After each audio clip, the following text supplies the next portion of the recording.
मैं बस से शिमला जा रहा था। एक स्टूडेंट लड़की मुझे बस में मिली। बस में हमने क्या क्या किया और उसके बाद हम होटल गए। नमस्ते, मेरा नाम कमल है। ये तब की बात है जब मैं हिमाचल में जॉब कर रहा था। शाम का समय था और मैं अंतिम बस से सफर कर रहा था। उस बस की आखिरी सिरे की सीट पर मैं बैठा था। हिमाचल की टेढ़ी मेढ़ी सड़कों के कारण मेरी तो हालात ही खराब हो गई।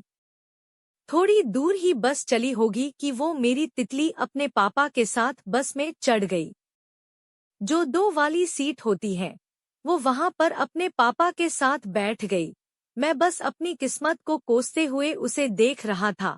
थोड़ी देर में मेरी किस्मत चमकी क्योंकि किस्मत को कुछ और ही मंजूर था। अगले बस स्टैंड पर उसके पापा बस से उतर गए और मैं कंडक्टर को बोलकर वहां बैठ गया। पर मैंने उस टाइम ऐसा वैसा कुछ भी नहीं सोचा था कि उससे बात होगी या कुछ और होगा। बस की आखिरी सिरे की सीट से उठकर मेरी हालत थोड़ी ठीक हो जाएगी, ये सोचकर मैं वहां जा बैठा था। वो मेरे बाजू में बैठी अपनी धुन में मस्त थी।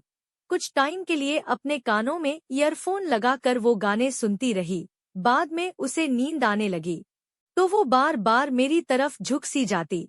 मैंने हर बार उसे उसकी साइड कर दिया, पर भाई नींद तो नींद होती है। वो दोबारा से मेरी तरफ झुक जाती। ऐसा कुछ टाइम हुआ, मगर मैं अब भी नहीं पिघला था। पर ऐसा कब तक होता?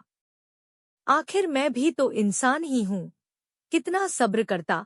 मैंने अपना कंधा आगे कर दिया और वो मेरे कंधे पर सर रख कर सो गई। थोड़ी देर बाद उसकी नींद टूटी तो बोली, सॉरी।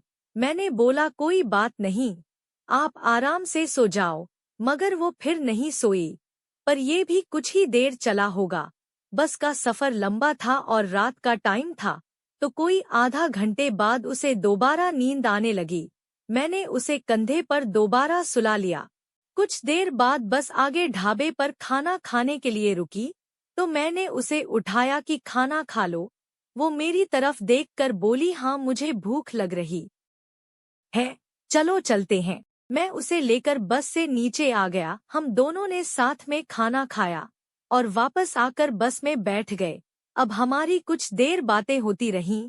तब पता चला कि वो अपनी काउंसलिंग के लिए शिमला जा रही है। उसके पापा भी साथ में जा रहे थे, पर जरूरी काम की वजह से उन्हें वापस जाना पड़ा। इस बीच बस ने अपनी रफ्तार पर चलना शुरू कर दिया था। अब खाना खाने की वजह से सर्दी कुछ ज्यादा लगना शुरू हो गई थी, तो वो